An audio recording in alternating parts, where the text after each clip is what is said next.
رب کو ہم بندوں سے ہے کتنی محبتیں دیکھیے، اپنی غفلت دیکھیے، اس کی عنایتیں دیکھیے۔ میں دعوت دے رہا ہوں مقرر شعلہ بیاں فضیلت الشیخ حضرت مولانا امتیاز احمد صاحب عصری حفظ اللہ، صدر مدرس مدرسہ دارالقرآن۔ السلام علیکم فیضی۔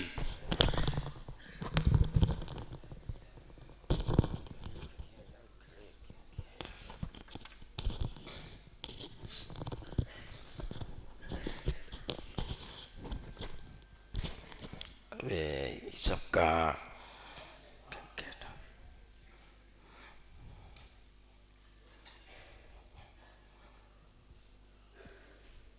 السلام علیکم ورحمۃ اللہ وبرکاتہ۔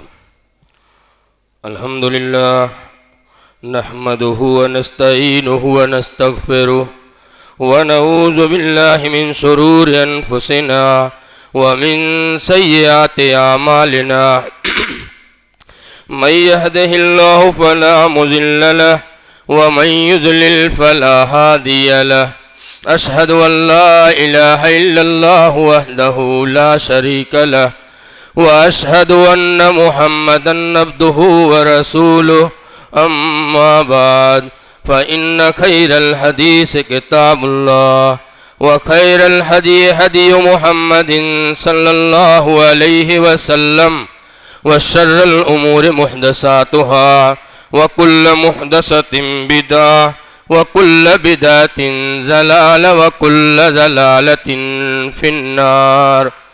قال الله عز وجل في كلامه المجيد، بسم الله الرحمن الرحيم، كل نفس ذائقة الموت وإنما توفون أجوركم يوم القيامة، فمن زحزح عن النار وأدخل الجنة فقد فاز، وما الحياة الدنيا إلا متاع الغرور۔ وقال تعالى في موضع آخر، يا أيها الذين آمنوا اتقوا الله ولتنظر نفس ما قدمت لغد، واتقوا الله إن الله خبير بما تعملون۔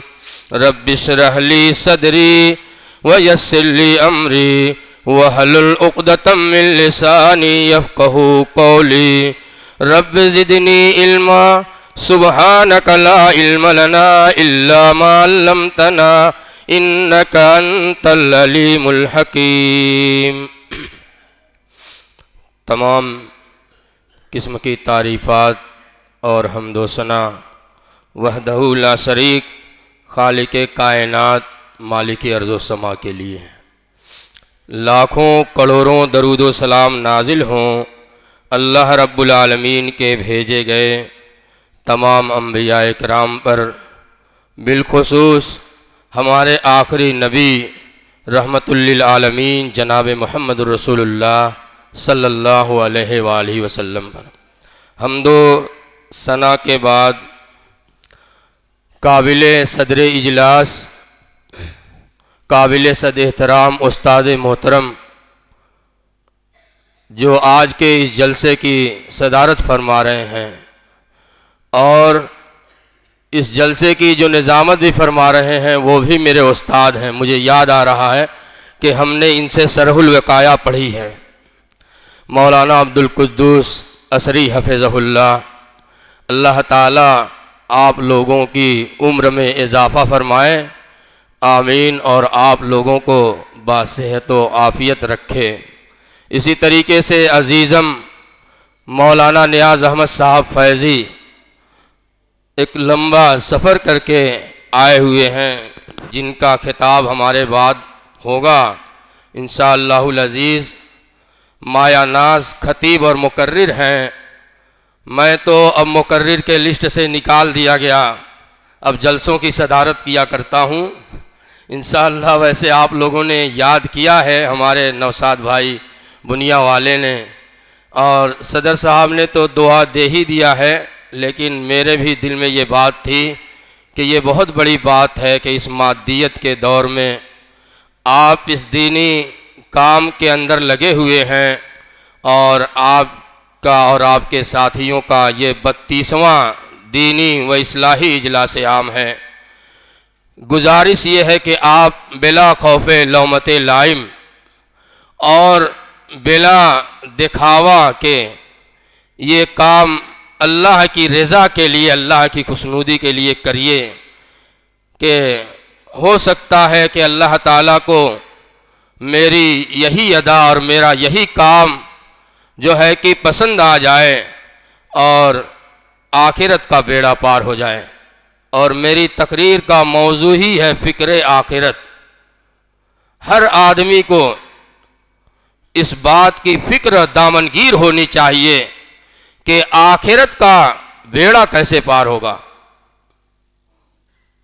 دنیا کے قیامت کی نشانیوں کے بارے میں ہم سن رہے تھے کہ قیامت کی بہت ساری نشانیاں ظاہر ہو چکی ہیں، اور اس دنیا کے اندر پیدا کیا جانا، اس دنیا کے اندر آ جانا ہی آخرت کی طرف کوچ کر جانے کی تمہید ہے۔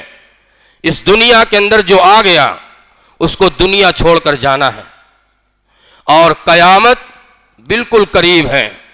چھوٹی چھوٹی نشانیاں بالکل ظاہر ہو چکی ہیں، بڑی بڑی نشانیاں باقی ہیں، جنگیں ہو رہی ہیں دنیا کے اندر، کثرت الملاحم، کہ دنیا کے اندر جنگ عام ہو جائے گی۔ پھر اس کے بعد مہدی علیہ السلام کا ظہور ہوگا، اور آج جھوٹے مہدی پیدا ہو رہے ہیں۔ پاکستان میں بیٹھا بیٹھا شکیل نام کا دعویٰ کر رہا ہے کہ میں وقت کا مہدی ہوں۔ وقت کا مہدی وہ نہیں ہوگا، وقت کا مہدی اللہ کے پیارے نبی صلی اللہ علیہ وسلم کے خاندان کا ہوگا میرے دوست اور ساتھ۔ پھر اس کے بعد دجال کا ظہور ہوگا، اور اس وقت ہم لوگ جس دور سے گزر رہے ہیں وہ چھوٹی چھوٹی قیامت کی نشانیاں، دن کا چھوٹا ہونا، دن اور رات کا چھوٹا ہونا، شراب کا زیادہ کہ پیا جانا، زناکاری کا عام ہونا، یہ پایا جا رہا۔ اور ایک چیز جو میرے ذہن میں شاید مولانا نے بیان نہ کیا ہوگا، میں اس کو بیان کر دوں، وہ یہ ہے، اللہ کے پیارے نبی صلی اللہ علیہ وسلم فرماتے ہیں، اور آج ہی وہ بات میرے ذہن میں آئی، آج رات چاند جب میں دیکھا، اللہ کے پیارے نبی صلی اللہ علیہ وسلم فرماتے ہیں قیامت کی نشانیوں میں سے ایک نشانی یہ ہے کہ ایور الہلال قبلین، پہلی رات کا چاند موٹا ہو جائے گا، پہلی رات کا چاند موٹا ہو جائے گا، اور لوگ کہیں گے کہ یہ پہلی رات کا، یقال لہ للیلتین، اس کو کہا جائے گا کہ یہ 2 رات کا ہے۔ آج اکثر و بیشتر جب چاند نظر آتا ہے تو ہم لوگوں کے اندر اختلاف ہوتا ہے۔ یہ قیامت کی نشانی ہے کہ پہلی رات کا چاند موٹا ہو جائے گا، کچھ لوگ کہیں گے کہ 29 کا ہے، کچھ لوگ کہیں گے کہ 30 کا ہے۔ یہ اختلاف پایا جا رہا ہے، یہ نشانی بھی ظاہر ہو گئی، اور کثرت سے اچانک موت ہوگی۔ اب کسی آدمی کو وصیت کرنے کا موقع نہیں مل پا رہا، کیا ہوا؟ فلاں کا انتقال ہوا۔ کیا ہوا تھا؟ کچھ نہیں، صبح ملاقات ہوئی تھی، دوپہر میں شوگر اتنا ہائی ہو گیا اور آواز بند ہو گئی اور چلے گئے۔ اپنے بیوی بچوں سے کچھ نہیں کہہ پائے، اچانک موت بالکل کثرت سے ہو رہی ہے، عام ہو گئی۔ یہ بھی قیامت کی نشانیوں میں سے۔ تو میرے بھائیوں، قیامت آنے والی ہے، اور اس دنیا کے اندر آنا، اس دنیا کے اندر پیدا ہونا، آخرت کی طرف جانے کی تمہید ہے۔ جو شخص اس دنیا کے اندر آ گیا اس کو مرنا ضروری ہے، اس کی موت آ کر رہے گی، مگر دیکھنا یہ ہے کہ ہم اس سرز و شاداب دنیا کے اندر، اس رنگین دنیا کے اندر، اس مادیت کے دور میں ہم نے آخرت کی کیا تیاری کر رکھی ہے، ہم نے آخرت کے لیے کتنی نیکیاں جمع کر رکھی۔ ہم دوسری قوموں کی طرح کہیں ہماری زندگی نہیں گزر رہی ہے، ہم آخرت کو بھولے ہوئے ہیں۔ آج ہم مسلمانوں کا ایمان آخرت کے اوپر بالکل کمزور ہے۔ آج ہمارے اندر جو عقل اور تکبر پایا جا رہا ہے، ہمارے اندر جو اختلاف پایا جا رہا ہے، ہمارے اندر جو بگاڑ پایا جا رہا ہے، جو برائیاں پائی جا رہی ہیں، اس کی ایک وجہ یہ ہے کہ ہم قبر کے عذاب کو بالکل بھولے ہوئے ہیں۔ ہر آدمی اس دنیا کے حاصل کرنے میں لگا ہوا ہے، بھاگ دوڑ میں ہے۔ میرے بھائیوں، کیا یہی کامیابی ہے کہ ہمارا مکان ہمارے پڑوسی سے اچھا ہو جائے؟ کیا یہی کامیابی ہے کہ ہمارا مکان ہمارے دوست سے اچھا ہو جائے؟ کیا یہی کامیابی ہے کہ ہمارے پاس سب سے زیادہ زمین اور جائیداد ہو جائے؟ کیا یہی کامیابی ہے کہ ہم بڑی شہرت کے مالک ہو جائیں، ہمیں سب لوگ سلوٹ کریں اور سب لوگ ہم کو سلام کریں؟ کیا یہی اسی میں کامیابی ہے؟ ہماری بھول ہے میرے بھائیو، یہ کامیابی نہیں ہے۔ یہ چند روزہ دنیا، یہ 60-70 سالہ زندگی، ذرا سوچو کہ جب یہ ختم ہو جائے گی، اس کے بعد 2 گز کپڑے کے اندر لپیٹ کر ہمارے گھر کے لوگ، محلے کے لوگ، ہمارے رشتہ دار لے جا کر قبر کے اندر رکھ دیں گے۔ وہاں ہم کو بچانے کے لیے کون آئے گا؟ وہاں قبر کے عذاب کا فرشتہ موجود ہے، مگر یہ سب باتیں ہمارے ذہنوں سے نسیم منسیہ ہیں۔ ہمارے ذہن کے اندر کبھی قبر کے عذاب کا خیال آتا ہی نہیں ہے، ہم جہنم کے عذاب کو سوچتے نہیں ہیں۔ صرف اس سرسبز و شاداب دنیا کے اندر اپنے کو فنا کر دیا ہے، اپنے کو جو ہے کہ کھپا رکھا ہے۔ ہر آدمی یہ چاہتا ہے کہ میں اپنے دوست سے آگے نکل جاؤں، میرے مکان کی چھت، میرا مکان میرے پڑوسی کے مکان سے اونچا ہو جائے اور میں اپنے ساتھی سے آگے نکل جاؤں۔ ہر شخص کی یہی بھاگ دوڑ ہے میرے بھائیو، یہ کامیابی کا معیار نہیں ہے۔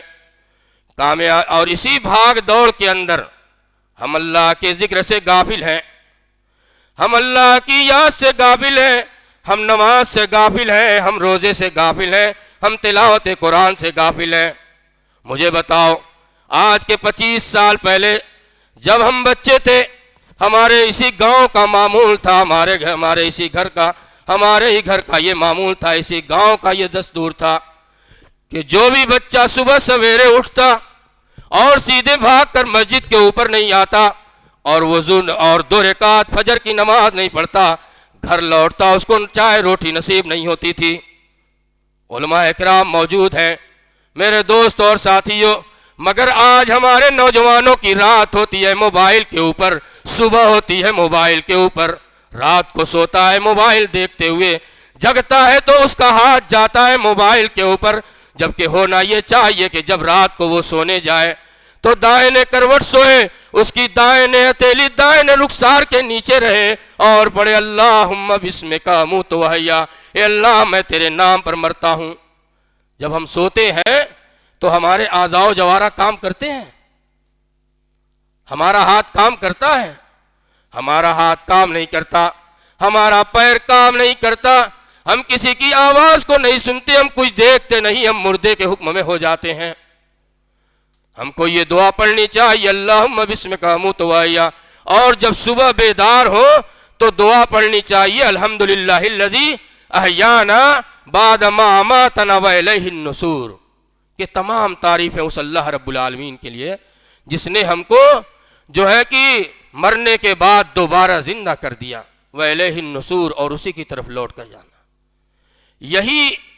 یہی میں نے آج جمعہ کے اندر بھی بیان کیا، حضرت مریم علیہ السلام اور عیسیٰ علیہ السلام کے واقعے کو بیان کر کے کہ جو غیبیات کی چیزیں ہیں، جیسے عیسیٰ علیہ السلام کا آسمان پر اٹھا لیا جانا، اور پھر مہدی علیہ السلام کے زمانے میں 2 فرشتوں کے کندھوں کے ہاتھ کے اوپر، 2 فرشتوں کے کندھوں کے اوپر ان کے ہاتھ ہوں گے اور وہ دمشق کی جامع مسجد کے اوپر آئیں گے، اور ان کے لمبے بالوں کے اوپر پانی ایسے معلوم ہوگا جیسے پانی کی بوندیں ایسے معلوم ہوگی جیسے کوئی چھوٹی چھوٹی جو ہے گولی کے دانے ہوں۔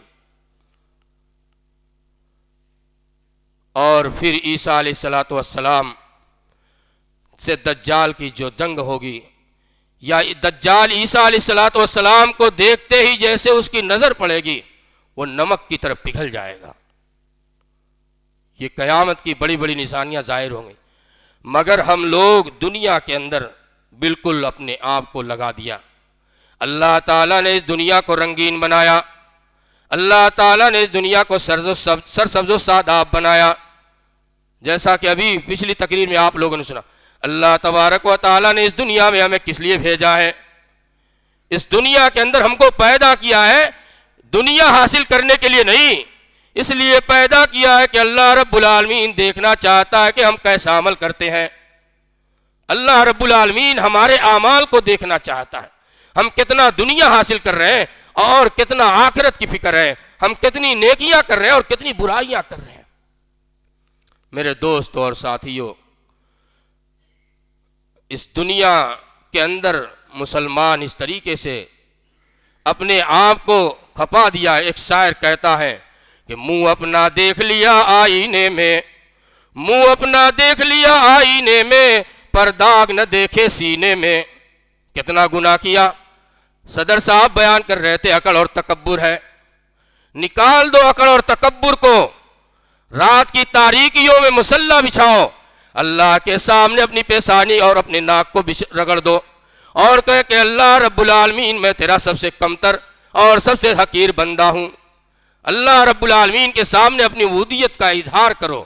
شاعر کہتا ہے کہ منہ اپنا دیکھ لیا آئینے میں، پر داغ نہ دیکھا سینے میں، کہ ہم نے کتنے گناہ کیے ہیں، ہم نے کتنے پاپ کیے ہیں، دل ایسا لگایا جینے میں، مرنے کو مسلمان بھول گئے۔ کسی کو ہے کہ میں مر جاؤں گا؟ کوئی کسی کو ہے خیال؟ دل ایسا لگایا جینے میں، مرنے کو مسلمان بھول گئے۔ دوسری قوموں کی طرح کوئی احساس نہیں۔ ہم اپنے دوست کو دفن کر کے آتے ہیں، ہماری زندگی کے اندر کوئی تبدیلی نہیں۔ اپنے بھائی کو دفن کر کے آتے ہیں، ہماری زندگی کے اندر کوئی تبدیلی نہیں۔ ہم انبیاء علیہ الصلوۃ والسلام اور صحابہ کرام کی سیرت کو کیوں نہیں پڑھتے؟ اب تو لائبریریاں بھی ختم ہو گئیں، موبائل کے اندر پڑھ سکتے ہیں، لیکن موبائل نے تو آ کر اور بگاڑ پیدا کر دیا نوجوانوں کے اندر۔ دن رات اسی میں موڑی گاڑے ہوئے ہمارا نوجوان، پتہ نہیں کیا اس میں دیکھتا ہے، کیا اس میں پاتا ہے اور کیا اس میں لگا ہوا ہے، صبح و شام اسی پر اس کی گزرتی ہے۔ میرے دوست اور ہم صحابہ کرام کی سیرت کو پڑھیں۔ صحابہ کرام کے سینوں کے اندر، ان کے دلوں کے اندر آخرت کی فکر کیسی تھی؟ ایک مرتبہ عبد الرحمن بن عوف رضی اللہ تعالیٰ عنہ کے سامنے آپ روزے سے تھے، آپ کے سامنے کھانا پیش کیا گیا، افطاری کا وقت ہے، افطاری کرنا چاہیے کہ یکا یک رونے لگے، یکا یک رونے لگے۔ کھانا سامنے موجود ہے اور کھانے کو دیکھ کر کھانا تھوڑا اچھا تھا، کہنے لگے ایسا لگ رہا ہے کہ اللہ رب العالمین نے ہم لوگوں کو دنیا کے اندر ہی ہم لوگوں کو فراوانی عطا کر دی اور دنیا عطا کر دیا، اور میرا بھائی مصعب بن عمیر مجھ سے بہت اچھا تھا اور آج ہم اپنے کو سب سے اچھا سمجھ رہے ہیں۔ نکال دیجئے یہ بات دماغ سے۔ عبد الرحمن بن عوف جنت کی بشارت پانے والا صحابی رونے لگے اور کہہ رہے ہیں کہ میرا بھائی مصعب بن عمیر مجھ سے اچھا تھا، دنیا سے چلا گیا۔ اسلام کا سب سے پہلا دائی، سب سے پہلا مبلغ کون؟ مصعب بن عمیر دنیا سے چلے گئے۔ کفن کیا تھی؟ اتنی بڑی چادر، پیر ڈھاکا جائے سر کھل جائے، سر ڈھاکا جائے پیر کھل جائے۔ میرے بھائیو یاد رکھنا، یہ نئی نویلی کفن قبر کے اندر ہم کو عذاب سے نہیں بچا سکتی۔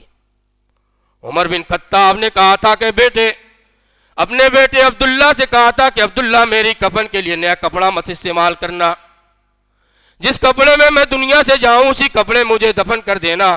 اگر میں اللہ رب العالمین کے یہاں نیک رہوں گا تو رب العالمین کے یہاں میں نیک رہوں گا تو مجھے جو ہے کہ کوئی عذاب نہیں پہنچے گا اور یہی کپڑا میرے لیے کافی ہے، اور اگر میں اللہ رب العالمین کے یہاں برا رہوں گا تو یہ نیا کپڑا مجھے قبر کے عذاب سے نہیں بچا سکتا، نئی کفن مجھے قبر کے عذاب سے نہیں بچا سکتی۔ میرے دوستو اور ساتھیو، یہی سب چیزیں ہمارے دل سے نکل گئی ہیں۔ پہلے جو ہمارے اسلاف تھے، چند سالوں پہلے جو ہمارے بزرگ تھے، ہمارے باپ چچا تھے، باپ دادا تھے، وہ جب کسی گھر کے اندر بیٹھتے تھے، کسی کوٹری کے اندر، تو ساہ نامہ اسلام پڑھا کرتے تھے، حفیظ جالندھری رحمۃ اللہ علیہ کا، اس میں غزوہ بدر، غزوہ احد اور نماز اور روزے کا ذکر آتا تھا اور قیامت کا ذکر آتا تھا. ان کو قیامت بالکل قریب نظر آتی تھی. آج ہمارے دور میں قیامت بالکل قریب ہے مگر ہم کو دور نظر آ رہی ہے، کسی کو احساس نہیں ہے. میرے دوستوں اور ساتھیوں، ایک بات میرے ذہن کے اندر آ رہی ہے، میں پہلے ہی بیان کر دوں، ہو سکتا ہے کہ آخر میں بھول جاؤں. کامیابی کا معیار کیا ہے؟ اچھا مکان ہو جائے. کامیابی کا معیار کیا ہے؟ اچھی پوشاک ہو جائے. کامیابی کا معیار کیا ہے؟ کہ سب سے زیادہ پیسہ ہو جائے. یہ چیزیں ذہن سے نکال دیجئے گا. کامیابی کا معیار یہ ہے کہ ہماری تجارت، ہمارا کاروبار، ہمارا بزنس اور ہماری دولت، ہماری اچھی بلڈنگ، ہمارا اچھا مکان ہم کو ذکر و اذکار سے غافل نہ کرے، نماز سے ہم کو پیچھے نہ کر دے، روزے سے ہم کو پیچھے نہ کر دے، تلاوت قرآن سے پیچھے نہ کر دے. اللہ رب العالمین اچھے لوگوں کے بارے میں، کامیاب لوگوں کے بارے میں بیان فرما رہا ہے، رجال لا تلہیہم، کہ اچھے وہ لوگ ہیں، کامیاب وہ لوگ ہیں، اور کامیاب وہ لوگ ہیں، اچھے وہ لوگ ہیں جن کو تجارت اور بیع و شراء اللہ کے ذکر سے غافل نہیں کرتے ہیں، اللہ کے ذکر سے غافل نہیں کرتے ہیں. وَإِقَامِ الصَّلَاةِ وَإِيتَاءِ الزَّكَاةِ، وہ نماز قائم کرتے ہیں اور روزہ بھی نماز قائم کرتے ہیں اور زکوٰۃ دیتے ہیں، نفلی صدقہ و خیرات بھی کرتے ہیں.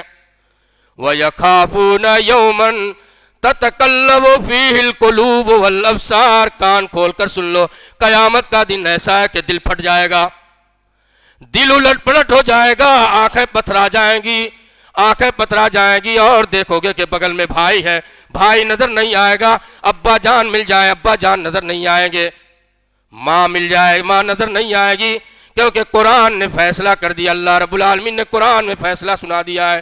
یوم یفر المرء من اخیہ وامہ وابیہ وصاحبتہ وبنیہ لکل امرئ منہم یومئذ شأن یغنیہ. قیامت کے دن ہر شخص اپنے قریبی شخص سے بھاگے گا. میرے دوستوں اور ساتھیوں، مجھے کوئی لمبی چوڑی تقریر آج نہیں کرنی ہے، 15-20 منٹ میں آپ کے درمیان حائل رہوں گا. پھر ہمارے چھوٹے بھائی عمر میں چھوٹے ہی ہوں گے، ان کی فراغت 2017 میں ہے، فیض عام سے میں 2000 کا فارغ ہوں. انشاءاللہ العزیز وہ آپ کے بیچ اس سے پہلے خطاب کر چکے ہیں اور اچھا خطاب کرتے ہیں انشاءاللہ العزیز. وہ اپنے پرمغز سے خطاب سے آپ لوگوں کو محظوظ فرمائیں گے. تو میں پوچھنا یہ چاہتا ہوں، آپ لوگوں کے ذہن میں یہ بات بیٹھانا چاہتا ہوں، مجھے یہ بتاؤ کہ کامیابی کا معیار کیا ہے؟ کامیاب کون ہے؟ کیا جو اپنی 60-70 سالہ زندگی کو سب سے بہتر بنا لے وہ کامیاب ہے؟ یہ بھول ہے. اللہ کے پیارے نبی صلی اللہ علیہ وسلم فرماتے ہیں، کان کھول کر سن لو، الکیس من دان نفسہ، کامیاب وہ ہے جو اپنے نفس کا حساب لگائے. آج میں نے 5 وقت کی نماز پڑھی کہ نہیں پڑھی؟ آج میں نے قرآن مجید کی تلاوت کی کہ نہیں کیا؟ آج میں نے کتنی نیکیاں کی ہیں اور کتنی برائیاں کی ہیں؟ ایک دکاندار شام کو حساب لگاتا ہے، میں نے کتنا منافع حاصل کیا اور کتنا میرا گھاٹا ہوا. لگاتا ہے کہ نہیں لگاتا ہے؟ ہم نے کبھی لگایا اپنا حساب؟ اللہ کے پیارے نبی صلی اللہ علیہ وسلم فرماتے ہیں، الکیس من دان نفسہ، ہوشیار اور چالاک وہ ہے جو اپنے نفس کا حساب لگاتا ہے. وعمل لما بعد الموت، اور وہ عمل کرتا ہے جو اس کی موت کے بعد کام آئے. قبر کی تنگ و تاریک کوٹھری میں جہاں عذاب دینے کے لیے اور سزا دینے کے لیے فرشتہ موجود ہے. یہی سب چیزیں ہمارے ذہن سے نکل گئی ہیں، مسلمانوں کے ذہن سے. اس لیے مسلمان جو ہے عمل میں پیچھے ہے. تقریر صرف سننے سے کام نہیں چلے گا. میرے نوجوان دوستوں اور ساتھیوں، آپ کو یہ عزم کر کے اٹھنا ہوگا کہ ہمیں وہ عمل کرنا ہے جو آخرت کے بعد کام آئے. تو یہ موبائل آٹومیٹک بند ہو جائے گا، اور اگر اس میں کچھ چلے گا تو امام حرم کی قرات چلے گی، جرجیت صاحب کی تقریر چلے گی، مولانا نیاز صاحب کی تقریر چلے گی. وہ 1-2 منٹ کی گندی پکچر نہیں دیکھو گے تم لوگ. حالات کی میں عکاسی کر دیا کرتا ہوں تو شاید بات لوگوں کو پسند نہ آتی ہو۔ موبائل میں نوجوان کیا دیکھتا ہے سب معلوم ہے۔ میرے نوجوان دوستوں اور ساتھیوں، اللہ کے پیارے نبی جناب محمد رسول اللہ صلی اللہ علیہ وسلم کا یہ فرمان اور یہ حدیث بیٹھا لو، القیس من دان نفسہ وعمل لما بعد الموت، اور وہ عمل کرو جو موت کے بعد آئے۔ لیکن ہمارا حال کیا ہے؟ اللہ کے پیارے نبی صلی اللہ علیہ وسلم نے اس کو بھی بیان فرما دیا ہے۔ ہمارا حال یہ ہے، اور اللہ کے نبی صلی اللہ علیہ وسلم نے فرمایا کہ بیوقوف کون ہے؟ والعاجز من اتبع نفسہ ہواہا۔ اس حدیث کو غور سے سن لینا، اور اللہ تعالیٰ نوجوانوں کے ذہن کے اوپر اس حدیث کو مرتسم فرما دے، آمین۔ میرے دوستوں اور ساتھیوں، اللہ کے پیارے نبی صلی اللہ علیہ وسلم فرماتے ہیں والعاجز، بیوقوف وہ ہے، نادان وہ ہے، بے عقل وہ ہے جو کیا کرتا ہے؟ اتبع نفسہ ہواہا، اپنے خواہشات نفس کی پیروی کر رہا ہے۔ ظہر کی اذان ہو رہی ہے، اس کا نفس کہہ رہا ہے کہ چل چٹی کے اوپر۔ عصر کی نماز ہو رہی ہے، اس کا نفس کہہ رہا ہے کہ چل دریا کے کنارے گھومیں گے۔ مغرب کی اذان ہو رہی ہے، کہہ رہا ہے کہ چل دوستوں کے ساتھ بیٹھیں گے۔ ظہر بھی غائب ہو گئی، عصر بھی غائب ہو گئی، مغرب بھی غائب ہو گئی، عشاء میں سو گیا، فجر میں اٹھا ہی نہیں، کیا رہا؟ یا جاگتا رہا، رات کو 1-2 بجے موبائل دیکھتا رہا۔ میرے دوست اور ساتھیوں، جنت ایسے نہیں مل پائے گی۔ کہا کہ والعاجز من اتبع نفسہ ہواہا وتمنا علی اللہ، اور اللہ سے اچھی امید لگائے بیٹھا ہے، اللہ کے حکم پر عمل نہیں کر رہا ہے، نبی کے حکم پر عمل نہیں کر رہا ہے، اپنی خواہشات نفس کی پیروی کر رہا ہے، خواہشات نفس پہ عمل کر رہا ہے، اور سوچتا کیا ہے کہ قبر سے اٹھوں تو گرین چینل سے جنت کے اندر پہنچا دیا جاؤں۔ یہ بھول ہے۔ علامہ اقبال نے کہا ہے کہ بستر سے اٹھ کر مسجد تک جا نہ سکا اقبال، اپنے بستر سے اٹھ کر مسجد تک جا نہ سکا اقبال، اور قبر سے اٹھ کر جنت میں جانے کی تمنا کر رہا ہے، قبر سے اٹھ کر جنت میں جانے کا خواب دیکھ رہا ہے۔ کتنا بے وقوف ہے، کتنی بڑی ہماری بھول ہے۔ فجر کی نماز پڑھائی نہیں، ظہر کی نماز پڑھائی نہیں، عصر کی نماز پڑھائی نہیں، اور سوچتا ہے کہ دوستو اب آپ کے 60-70 سالہ زندگی گزار دے، قبر کے اندر جائے تو منکر نکیر کوئی سوال نہ کرے۔ ارے جو ہمارا بھائی دنیا سے چلا گیا اس کے حق میں دعا کرنا چاہیے، اسی وقت دعا کرنی چاہیے جب دفن کرتے ہو کہ اللہ تعالیٰ میرے مردہ بھائی کو فرشتوں کے سوال و جواب میں ثابت قدمی عطا فرما۔ یہ دعا کرنی چاہیے۔ میرے دوستوں اور ساتھیوں، کامیابی کا معیار یہ ہے کہ ہم وہ عمل کریں جو آخرت میں ہم کو کام آنے والا ہے۔ ہم ذرا صحابہ کرام کی زندگی کو دیکھیں۔ 1-2 واقعات سنا کر میں اپنی بات کو ختم کرتا ہوں۔ ایک واقعہ مردوں کے تعلق سے بیان کر دیا جائے، اور ایک واقعہ عورتوں کے تعلق سے، اس کے بعد بات ختم کر دی جائے گی۔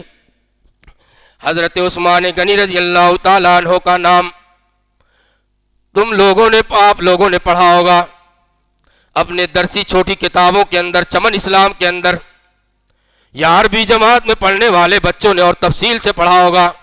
آج میں ان کی سیرت کو، آج ان کی زندگی کے ایک گوشے کو آپ کے ذہنوں کے اندر تازہ کر دے رہا ہوں۔ ذرا دیکھیے، وہ رسول کے صحابی، وہ عثمان غنی رضی اللہ تعالیٰ عنہ، آپ کے نام کے ساتھ اللہ تبارک و تعالیٰ نے غنی کا لفظ خاص کر دیا ہے۔ آپ کا ایک لقب ذوالنورین بھی ہے۔ ذوالنورین اس حساب سے کہ نبی صلی اللہ علیہ وسلم کی 2 بیٹیاں آپ کے نکاح میں تھیں، عثمان ذوالنورین، حضرت رقیہ اور ام کلثوم۔ عثمان غنی رضی اللہ تعالیٰ عنہ کو اللہ تبارک و تعالیٰ نے مال و دولت سے نوازا تھا۔ اگر آج ہم میں سے بھی جن لوگوں کو اللہ تبارک و تعالیٰ نے مال و دولت سے نوازا ہے، ان لوگوں کو اللہ کے راستے میں دل کھول کر خرچ کرنا چاہیے۔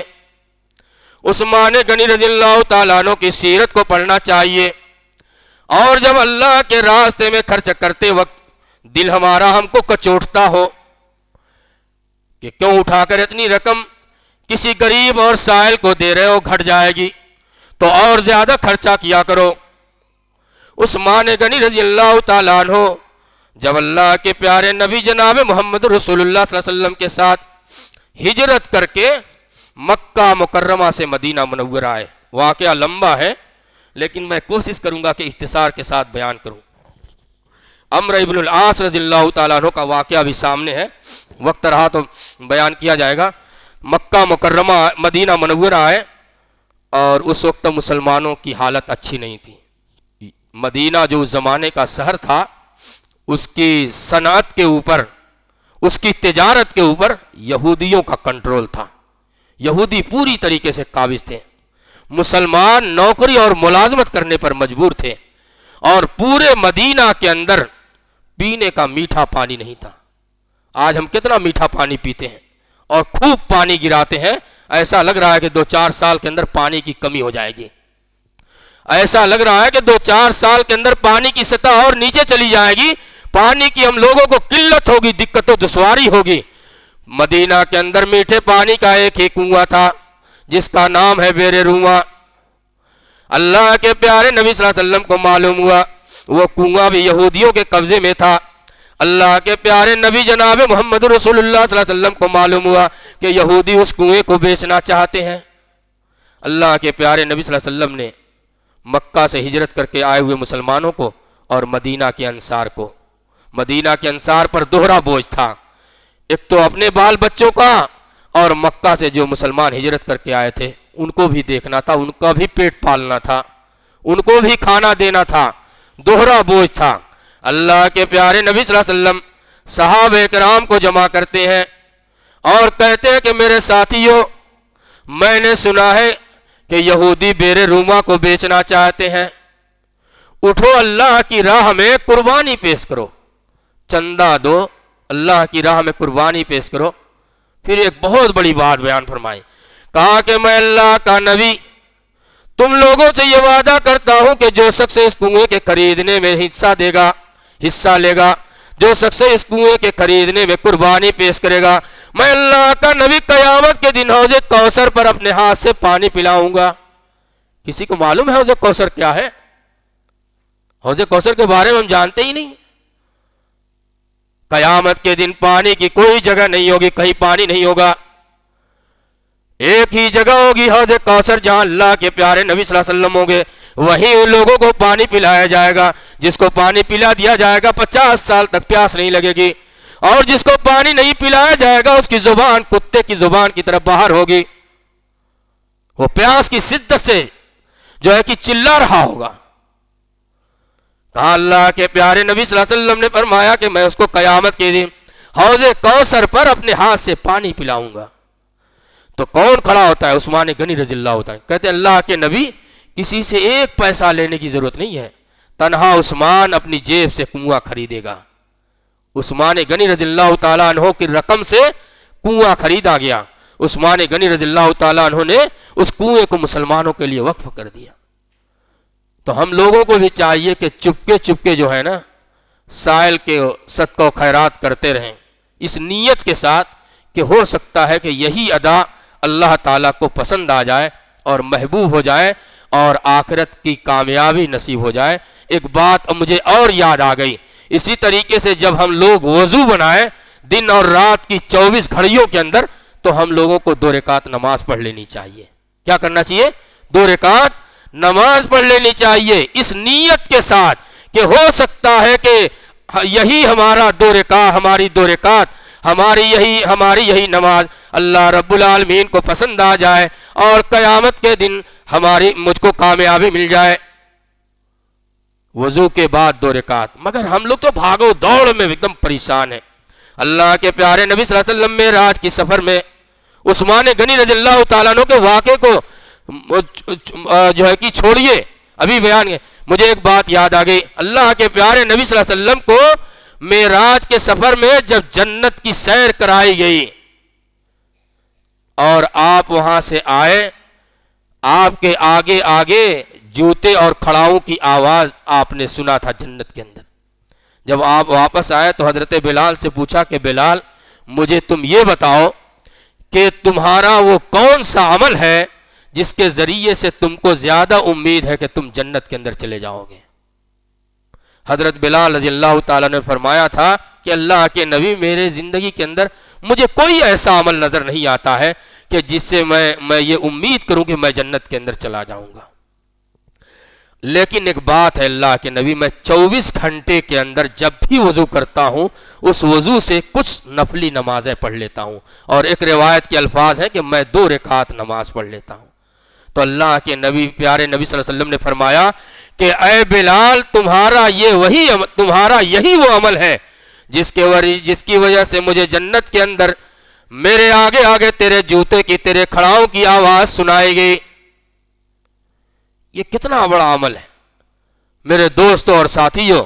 تو میں یہ بیان کر رہا تھا کہ عثمان غنی رضی اللہ تعالیٰ عنہ کے پیسے سے کنواں خریدا گیا، پھر اس کے چند سال بعد اللہ کے پیارے نبی جناب محمد رسول اللہ صلی اللہ علیہ وسلم اپنی مسجد کے اندر خطبہ ارشاد فرما رہے تھے، دیکھا کہ میرے ہاتھ کی بنائی ہوئی مسجد میرے صحابہ کے اوپر تنگ ہو رہی ہے۔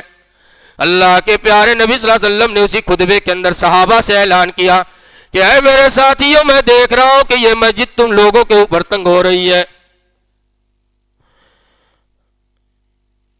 یہ مسجد تم لوگوں کے اوپر تنگ ہو رہی ہے، اٹھو اللہ کے راستے میں قربانی پیش کرو، اللہ کے راستے میں قربانی پیش کرو کہ اس مسجد کی توسیع کرائی جائے۔ میں اللہ کا پیغمبر، اللہ کا نبی تم لوگوں سے یہ وعدہ کرتا ہوں کہ جو شخص اس مسجد کی توسیع کے اندر حصہ لے گا، قربانی پیش کرے گا، میں اللہ کا نبی قیامت کے دن اللہ رب العالمین سے جنت کے اندر اس کو گھر دلاؤں گا۔ کون کھڑا ہوتا ہے؟ سب سے پہلے عثمان غنی رضی اللہ ہوتا ہے۔ کہا کہ اللہ کے نبی کسی سے ایک پیسہ لینے کی ضرورت نہیں، تنہا عثمان اپنی جیب سے مسجد نبی کی توسیع کرائے گا۔ یہ 2 عمل ہے آپ کا۔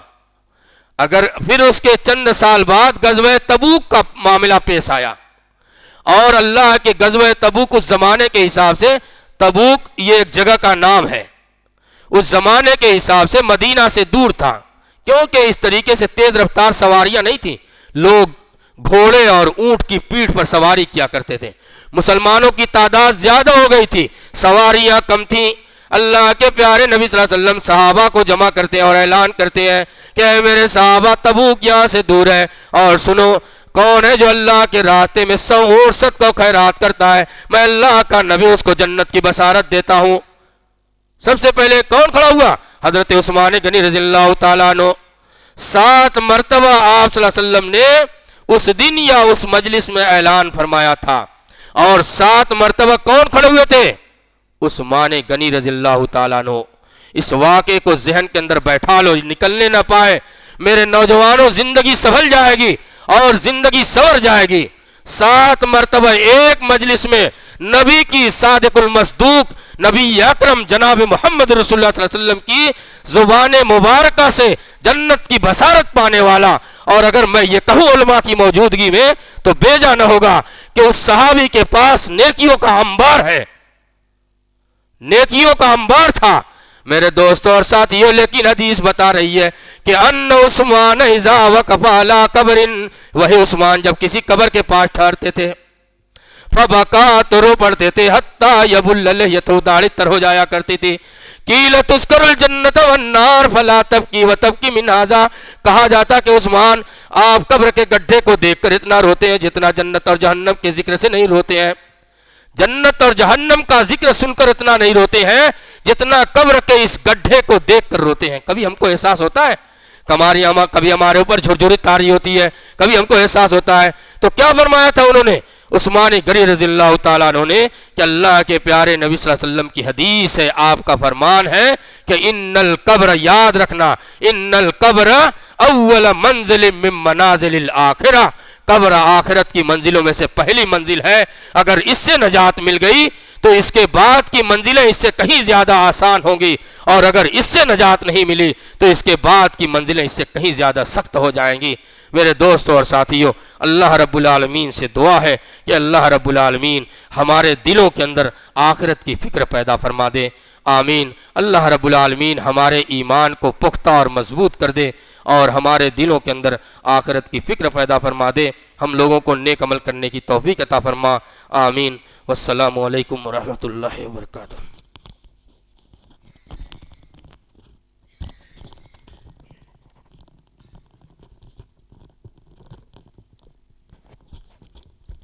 قابل جس کھیت سے دہقاں کو میسر نہ ہو روزی، اس کھیت کے ہر خوشے گندم کو جلا دو۔ محترم موصوف مولانا امتیاز احمد صاحب فیضی حفظ اللہ یہ بتا رہے تھے، یہ دنیا ہے جسے دارالعمل نسل کہتے ہیں، یہ دنیا عمل کا مقام ہے، ہمیشگی کے لیے نہیں، اصل ہماری زندگی آخرت کی زندگی ہے، اس لیے ہمیں آخرت کی تیاری کرنی چاہیے۔ اللہ تبارک و تعالی سے دعا ہے کہ پروردگار عالم ہمارے نوجوانوں کو موبائل کی بربادی سے بچائے۔ یہ موبائل یقیناً استعمال غلط ہے، ورنہ یہ موبائل اتنی اہم چیز ہے کہ جس کے ذریعے سے ہم اس موبائل کے اندر ایک بڑا سے بڑا کتب خانہ رکھ سکتے ہیں، بڑا کتب خانہ ہے۔ ہمارے بچے کہا کرتے ہیں کہ ابو آپ تو موبائل میں صرف کتابیں بھرے ہوئے ہیں، بے شمار کتابیں، ایک تھوڑا سا ایپ ہے جس میں 9 کتابیں ایک ایپ کے اندر آ جاتی ہیں، بے شمار کتابیں ہیں۔ دوستو یہ موبائل کا استعمال غلط ہے، ورنہ بہت اہم اور بہت عمدہ چیز ہے۔ اللہ تبارک و تعالیٰ نے اس دنیا کے اندر جو اس ایپ کو، جو اس ڈبے کو ہمارے سامنے پیش کیا ہے، بہت اہم ہے۔ دنیا عمل کا مقام ہے، اس لیے اگر اللہ کا خوف ہمارے دلوں کے اندر پیدا ہو جائے تو موبائل کا استعمال غلط ختم ہو جائے گا۔ اب اس کے بعد